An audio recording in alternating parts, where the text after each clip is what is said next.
quelle configuration, quel accessoire utiliser pour son setup bureau. Bonjour, c'est Fabrice, j'espère que tout va bien chez toi. Dans cette vidéo, j'avais envie de te parler de mon setup bureau, de la configuration que j'utilise pour travailler au quotidien, n'importe où. Donc je vais te montrer les accessoires que j'utilise, que ce soit un support laptop ou autre. Et sache que tu trouveras tous les accessoires dont je vais te parler dans cette vidéo dans la description, tout en bas. Donc voilà, tu pourras facilement trouver les liens de ces accessoires pour te les procurer. Alors tout d'abord, je vais te parler, je vais faire la distinction entre deux setups bureau que j'utilise. Le premier, c'est celui que j'utilise par exemple ici quand je suis posé dans un appartement par exemple, et le deuxième que j'utilise quand je vais travailler en dehors, que ce soit dans un café ou dans un coworking. Voilà, c'est légèrement différent. Donc je vais te montrer plusieurs accessoires. Alors je fais quand même un petit point, tu vois, sur l'importance d'avoir vraiment une configuration ergonomique quand tu travailles, que ce soit chez toi ou ailleurs, en dehors de ton appartement, comme je disais, dans un café. Pourquoi? Parce que c'est vraiment important d'abord pour la productivité, parce que si tu es à l'aise, si tu es dans une bonne position, dans une bonne configuration, eh bien c'est agréable. Tu vas être plus productif, tu vas travailler un peu plus longtemps si tu veux. Et puis c'est important pour le long terme, pour ta santé, en fait pour ton dos, que ça soit au niveau des disques lombaires, que ce soit au niveau des cervicales, etc. C'est vraiment important d'avoir un minimum, une bonne configuration ergonomique. Alors je sais que, et moi-même je l'ai fait pendant des années, voilà, on peut souvent travailler dans n'importe quelle position quasiment, que ce soit avachi sur un canapé, que ce soit sur une petite table dans un bar, tu vois, dans un coin, assis sur un tabouret, etc. Je sais qu'on peut le faire, je l'ai fait, je le fais parfois quand je ne peux pas faire autrement, mais vraiment, c'est vraiment important de vraiment passer du temps, de l'énergie là-dessus, pour vraiment essayer de travailler dans une bonne ergonomie. Et tu verras plus tard, dans 5 ou 10 ans, ton dos te dira merci. Voilà, ce sont des choses en fait malheureusement que l'on ne sent pas sur le coup en fait, ou à court terme, mais qui s'accumulent sur le long terme. Donc autant faire de la prévention et au-delà du fait que, comme je disais, eh bien, tu vas être plus productif, c'est important voilà, pour la santé de travailler dans de bonnes conditions. Alors la première chose, le premier accessoire, mais vraiment évident, mais bon, j'en vois encore beaucoup ici et là sur la route qui n'utilisent pas cet accessoire, c'est un support pour ton laptop, que ce soit chez toi ou dans un bar ou n'importe où. L'intérêt en fait c'est que ce support laptop te permette en fait de positionner ton écran à hauteur des yeux, tu vois, comme ici. Il ne faut pas en fait dans l'idéal que tu aies à baisser les yeux comme ici. Tu vois, là j'ai mon laptop devant moi, j'ai pas ce support parce que je suis en train de faire cette vidéo, donc voilà, c'est juste des notes, ils mettent juste pour prendre des notes, tu vois. Mais quand je regarde mes notes, je baisse légèrement la tête. Et c'est pas bon parce que le poids de ta tête, qui est assez important en fait, pèse à ce moment-là sur tes cervicales, tu vois. Et à la longue, cela va entraîner une fatigue, cela va entraîner une usure de ces cervicales qui se répercute aussi après dans le dos. Donc première chose, toujours essayer d'être en position en fait, tu vois, bien avec les yeux bien en face de l'écran. Alors ça c'est relativement facile chez soi parce qu'on aménage, on aménage son chez-soi comme on veut, on choisit les tables à hauteur des tables, les tabourets, etc. Mais ça c'est beaucoup plus difficile alors dans les cafés, parce que les espaces de coworking en général, ils sont plutôt bien faits. Normalement, si c'est un bon espace de coworking, ça a été pensé au niveau ergonomique, tu vois, avec des tables suffisamment hautes, des chaises de bureau, etc. Comme j'ai ici, cette chaise de bureau. Mais dans les cafés, c'est souvent catastrophique. Les tables sont parfois trop basses, les chaises, tu vois, pas forcément ergonomiques. Et je trouve, moi qui ai passé beaucoup de temps en Amérique latine, je trouve, peut-être parce que les gens sont un peu plus petits que les Européens, mais les tables sont souvent plus basses en fait, tu vois. Et du coup, je me retrouve un peu à me pencher, tu vois, je trouve plus que de coutume par rapport à l'Europe ou à la France. Enfin, je trouve, en tout cas, c'est une impression. Je ne sais pas ce que tu en penses, dis-moi ça dans les commentaires, ce que tu en penses, mais c'est vraiment une impression. Donc, l'importance du laptop, du support laptop, que ça soit chez toi ou en dehors de chez toi. Alors tu as plein de supports laptop, tu en as vraiment une palanquée que tu peux trouver sur Amazon ou ailleurs, que ce soit en bois, en aluminium, plus ou moins imposant, plus ou moins lourd, etc. Bon, l'intérêt ici, évidemment, c'est de trouver le support qui allie à la fois la mobilité, c'est-à-dire qu'il soit facilement transportable pour qu'il soit nomade et qu'il soit ergonomique et utile et qui remplisse cette fonctionnalité. Alors, il y en a plusieurs, j'en ai essayé plusieurs tout au long de ma vie, ça fait 10 ans, j'en ai essayé plusieurs. J'ai beaucoup longtemps fonctionné avec un support qui s'appelle StudHit, qui est sans doute un des supports les plus légers qui existent, hein, puisque c'est deux trucs en bois en fait, en bois léger que tu assembles et qui te permettent de poser ton laptop. Alors l'inconvénient de celui-ci, c'est qu'il ne permet pas de lever suffisamment le laptop à hauteur et de porter l'écran à hauteur des yeux. Donc voilà, du coup j'ai zappé ce support et là en ce moment j'utilise celui-ci. Tu vois, celui-ci que tu peux voir qui est en aluminium, qui est relativement léger, peu encombrant et surtout qui permet vraiment de lever beaucoup le laptop, qui permet vraiment de le lever beaucoup à hauteur des yeux. Donc ça c'est vraiment pratique et vraiment là je peux l'utiliser dans toutes les configurations avec toutes les tables. Voilà, selon vraiment c'est bien. Voilà, une fois plié, eh bien, il rentre facilement dans une valise, mais c'est vrai que c'est pas le plus, il est un petit peu encombrant quand même. Et lorsque tu le prends à la journée, tu vois, dans ton sac à dos pour la journée, je le trouve quand même un petit peu encombrant. C'est pour ça que je préfère le support Involver que tu vois ici.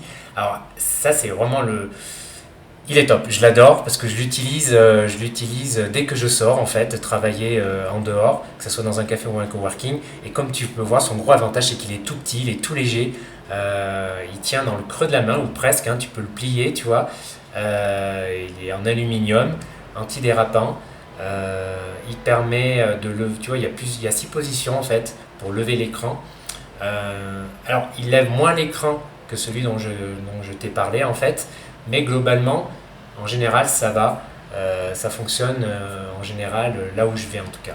Et puis non, mais surtout, il est vraiment léger et il prend pas de place.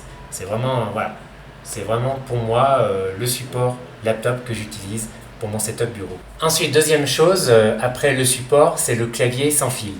Alors oui, tu peux travailler sans clavier, sans fil. Je l'ai fait souvent. Je le fais parfois encore. Mais avec les supports que j'utilise, notamment le premier dont je t'ai parlé, en fait, le problème c'est que ça fait lever beaucoup les bras en fait. Tu vois, tu es un petit peu comme ça, presque sur les coudes en fait, en train de taper, et c'est pas du tout optimum, pardon. Encore une fois, pourquoi c'est pas optimum? Eh bien, c'est pour les épaules, c'est au niveau des articulations. Tu vois, ça fait travailler tes articulations, l'articulation de l'épaule notamment, et c'est pas top. Sur le long terme, encore une fois. Et puis voilà, c'est pas hyper confortable non plus. Donc du coup, j'utilise maintenant un clavier sans fil Bluetooth. Hein. Moi, je travaille sur Mac, donc j'ai acheté, donc je n'étais pas obligé, mais je me suis orienté vers le Magic Keyboard de Apple. Hein. Il y en a deux.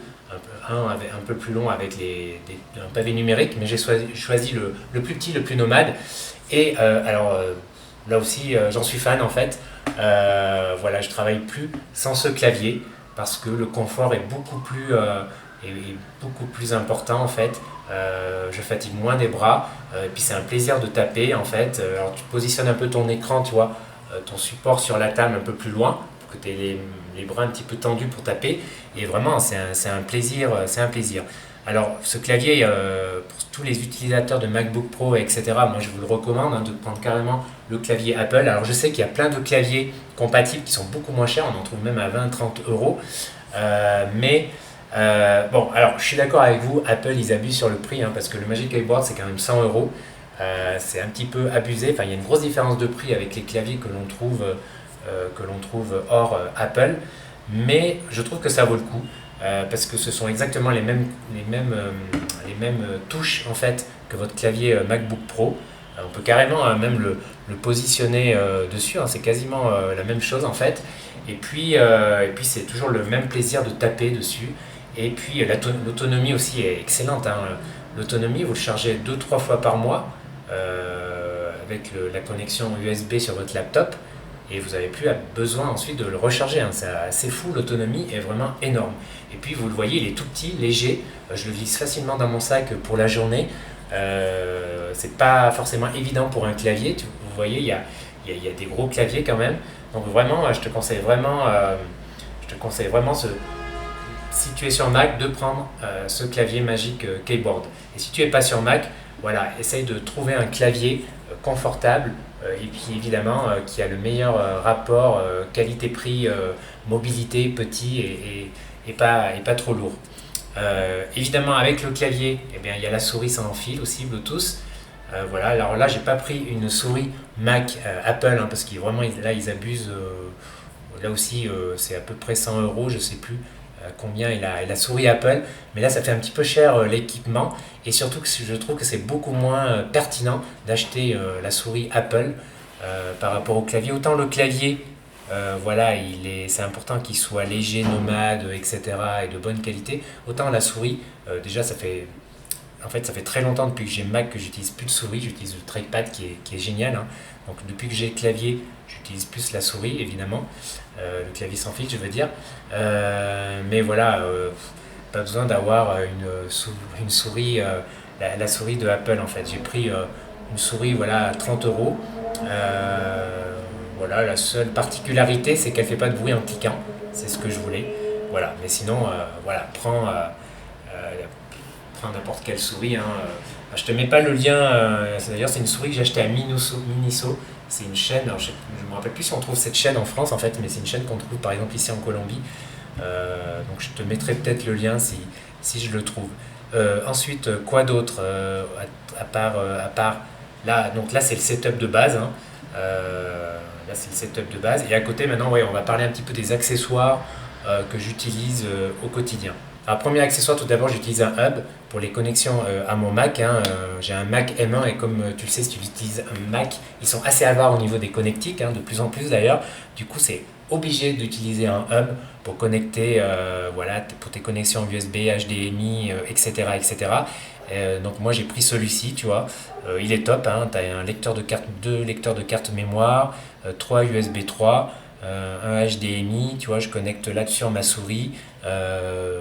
Voilà mon micro par exemple, donc vraiment c'est top. C'est top, c'est encore une fois voilà, un accessoire indispensable. Ensuite, quoi d'autre? Eh bien j'ai un disque dur, quasiment un disque dur externe, hein, toujours nécessaire pour des raisons de sécurité, pour doubler tes données, pour sauvegarder tes données en dehors du cloud, parfois tu vois. Et puis voilà, j'utilise beaucoup aussi pour travailler sur la vidéo, pour l'édition vidéo. C'est là que je stocke souvent mes vidéos, parce que comme tu le sais, les vidéos c'est gourmand en place mémoire, hein, sur les Mac, si tu n'as pas beaucoup de place au niveau du disque dur, eh bien ton disque dur va être vite rempli. Donc maintenant c'est génial, hein, ils font quand même des SSD voilà, avec une grosse capacité qui tiennent peu de place. Quand je pense il y a 10 ans, tu avais les SSD étaient vraiment, même il y a 5 ans, les SSD étaient beaucoup plus imposants en fait, avec beaucoup moins de place. Et là, tu vois, tu as ScanDisk par exemple qui fait ce genre de truc qui est vraiment mini, léger, avec une grosse capacité. Hein. Là, c'est 1 Tera, donc c'est vraiment top. Vraiment, ça prend pas de place, là, encore une fois, dans le sac. Ensuite, j'ai une batterie externe pour mon smartphone. Alors, ouais, c'est quasiment indispensable. Cette batterie externe, franchement, c'est la meilleure que j'ai trouvée. J'ai toujours galéré pour trouver des batteries externes. Je sais pas toi, mais soit elles durent pas longtemps, soit, je sais pas, elles marchent pas trop. Enfin, j'ai essayé plusieurs modèles. J'ai toujours eu du mal à trouver une bonne batterie externe, ce qui est assez fou. Et finalement, j'en ai trouvé une là, un petit peu au pif sur Amazon. Et alors, elle est top. Hein, je te mets aussi le lien dans la description de la vidéo. Elle prend peu de place. Elle permet de charger en gros 2 fois mon smartphone, ce qui est largement suffisant. Et il y a 2 choses que j'aime beaucoup dans cette batterie, c'est que ici, en fait, tu ne vois pas parce qu'il faut le connecter avec mon smartphone, mais elle indique en fait avec un chiffre digital combien il te reste, combien la batterie, combien il reste d'énergie sur la batterie, ce qui est vraiment pratique parce que c'est arrivé à tout le monde de prendre sa batterie externe et de s'apercevoir qu'elle était quasiment déchargée et tu te retrouves voilà, tu te retrouves un petit peu le bec dans l'eau le soir quand tu es en rade, quand ton smartphone n'a plus de batterie. Donc ça c'est vraiment pratique. Et l'autre, bon ça c'est un peu gadget, je t'avoue, c'est que, alors, je sais pas si tu vas le voir, ouais, voilà, tu vois, ça fait une petite lampe avec une intensité différente. Ça peut être pratique, dépanner. Bon, je t'avoue que je m'en sers pas trop, c'est un peu gadget. Mais voilà, c'est vraiment une batterie pratique. Et enfin, au niveau du son, il y a plusieurs écoles. Moi, je suis devenu fan depuis l'année passée de cette technologie, un casque à induction osseuse, hein, je crois que c'est le terme. C'est une technologie en fait, tu vois, qui te permet, alors tu vas peut-être pas le voir sur la vidéo là, parce qu'il faudrait faire un zoom sur mon oreille, mais si tu le vois à peu près, tu vois, en fait, les oreillettes, les extrémités de cet accessoire ne rentrent pas dans ton oreille au niveau du tympan en fait. Tu vois, c'est positionné juste à l'extérieur de l'oreille et en fait sur l'os, sur le petit os, en fait juste avant l'oreille. Et en fait le son, c'est ce qu'on appelle induction osseuse, hein, le son en fait se propage via cet os vers ton tympan en fait. Alors le gros avantage c'est quoi? Il y en a deux. Le gros avantage c'est que ça t'abîme pas les tympans parce que c'est toujours plus ou moins traumatique en fait parce que quand même on te colle un truc, tu vois, quasiment près du tympan, même si tu n'écoutes pas trop fort la musique ou un appel, etc. C'est pas tip top. Et là vraiment pas de souci avec ça, tu vois, pour ton oreille te dira merci aussi dans quelques années. Et puis un autre point, c'est au niveau de la sécurité. Alors oui, parce que moi je l'utilise pas seulement pour le travail, mais je l'utilise en fait quasiment tout le temps pour écouter de la musique, pour prendre un appel, tu vois, voilà, hop, j'ai juste à faire ça, c'est Bluetooth, je prends l'appel. Et je l'utilise aussi quand je fais du sport, soit à la salle de sport, j'écoute en même temps des podcasts, etc. Et en fait, c'est super pratique parce que ça te permet, en fait, ça t'isole pas complètement de l'extérieur. Donc, ça te permet d'entendre en fait les bruits ambiants. Et c'est très pratique, par exemple, quand tu fais du vélo ou du footing, tu vois, ou tu fais ton footing dans la rue. Tu vois, c'est quand même assez dangereux de te coller l'oreille au niveau de la bruit de la circulation, etc., des passants, etc., des trottinettes tueuses, etc. Et donc, c'est vraiment très pratique d'avoir ce truc. En fait, ça te permet bien d'entendre ta musique et en même temps, quand tu cours, eh bien, tu te sens, voilà, tu entends bien les bruits ambiants et c'est vraiment safe. Voilà, si t'es un fan de la course à pied comme moi, c'est vraiment top. Mais même à la salle de gym, hein, même quasiment pour tous les sports, parce qu'il y a même une version en fait, si tu aimes nager, tu peux le prendre et tu vas nager dans ta piscine et tu as le son, etc. C'est quand même génial. Voilà, tu as plusieurs versions. Et cette marque qui s'appelle Aftershots, je sais pas si je prononce bien, hein, là aussi je te mettrai la description en bas dans la vidéo, Aftershots. Voilà, ça coûte 80 €, hein, celui-ci c'est le modèle de base, il y en a plusieurs, mais vraiment je suis fan. Alors l'inconvénient, si tu es fan de musique, c'est pas top. Pourquoi? Parce que comme je le disais, ça t'isole pas. Donc voilà, rien ne vaut un bon casque, tu vois, etc. Alors j'en ai un aussi, mais je t'avoue que je l'utilise plus en fait en voyage sur la route parce qu'en fait ça prend de la place, hein, il est dans la housse là, etc. Tu vois, c'est assez volumineux, tu vois le truc et tout. Casque à réduction de bruit, etc. C'est pratique, mais ça prend de la place et t'imagines, regarde, enfin tu vois, tu visualises ce genre de casque et ça, là tu vois la différence, c'est vraiment énorme, hein, c'est tout petit, c'est tout léger là, c'est tout léger, je suis fan, c'est solide, la batterie est bonne, et du coup, voilà, quand je veux vraiment écouter de la musique, je prends mon casque chez moi et j'ai des petites oreillettes, tu sais, des petites oreillettes de base hein, pour écouter de la musique si dans les transports. Mais sinon, voilà, je t'avoue que je me sers de ça dans toutes les configurations. C'est vraiment top. Faudra d'ailleurs que je fasse une vidéo test vraiment détaillée pour que tu te rendes compte, voilà, pour t'expliquer un peu plus comment ce truc est génial, hein. C'est le meilleur accessoire que j'ai acheté l'année passée. Et dernier accessoire, j'allais oublier avant de partir, j'ai oublié de le mentionner, c'est un deuxième écran portable Nomad. Voilà, j'utilise depuis pas très longtemps en fait, depuis 1 ou 2 ans, et j'ai acheté un écran Nomad Asus. Alors je ne me rappelle plus la référence exacte, hein, je te mettrai la référence et le lien encore une fois dans la description. Mais cet écran Asus, je l'utilise quand je suis posé hein, comme ici. Et vraiment, c'est vraiment un top au niveau de la productivité, hein. Donc tu vois le truc, hein, tu as ton écran connecté à ton Mac ici. Donc tu mets ton écran ici ou tu le surélèves. Comme tu le sais, c'est toujours mieux au niveau des yeux. Tu le surélèves et tu le places derrière l'écran de ton Mac. Et en fait, ça te permet de gagner en productivité parce que par exemple, typiquement, je sais pas, si tu tapes un article de blog par exemple, eh bien, typiquement, tu vas avoir sur cet écran, sur ce deuxième écran, une ou deux fenêtres ouvertes. Voilà, enfin, c'est là où tu vas chercher les informations en fait. Et sur ton écran, eh ben, tu tapes, tu vois, et voilà, t'as pas à changer à chaque fois de faire la manip, de changer d'écran, de fenêtre, pardon. Tu vois, t'imagines bien comment tu gagnes du temps. Et si tu es rédacteur web, c'est pour moi voilà, c'est un indispensable à avoir si tu es rédacteur web. Mais pas seulement si tu es codeur, etc. Il y a bien sûr pas mal. Voilà, si tu travailles sur le web, il y a quand même. Voilà, c'est quand même un outil vraiment qui va te faire gagner en productivité. Alors bien sûr, c'est pas super nomade, c'est pas super pratique, ça prend un petit peu de place, même si cet écran, encore une fois, dessus, c'est vraiment léger. Il est dans une. En plus, il est livré dans une pochette en fait, tu vois, qui te permet de le positionner droit sur une table et qui te permet ensuite en fait, hop, de l'emmener avec toi. Et c'est vrai que parfois, tu peux même l'emmener dans un coworking si tu vas à la journée, etc. Hein. Ça rentre dans ton sac. Voilà, après ça fait un petit peu beaucoup le setup, le setup bureau nomade. Il commence à peser un petit peu dans ton sac à dos, hein. Mais bon, pourquoi pas. Pourquoi pas, en tout cas, voilà, c'est vraiment. Moi, je l'utilise rarement à l'extérieur. Je l'utilise rarement à l'extérieur parce que commence à faire beaucoup en fait à transporter, tu vois. Mais en tout cas, voilà, il est là chez moi quand je suis posé dans un Airbnb, etc. Quand je vais en France, je le prends. Voilà, c'est vraiment très pratique. Bon, ben voilà, écoute, merci pour cette longue vidéo qui est plus longue que ce que je pensais. En fait, j'ai beaucoup parlé, je suis bavard. Mais j'espère en tout cas qu'elle t'a été utile, que ça t'a peut-être donné des idées d'achat, des achats utiles, hein, des achats utiles pour le coup. Tout ce que je viens de te dire, c'est un super investissement, encore une fois. Il ne faut vraiment pas hésiter à dépenser. Si tu as un Mac, vraiment le clavier, le Magic Keyboard, je sais, c'est cher, 100 €, mais tu verras, c'est un investissement sur le long terme. Il ne faut pas hésiter à investir.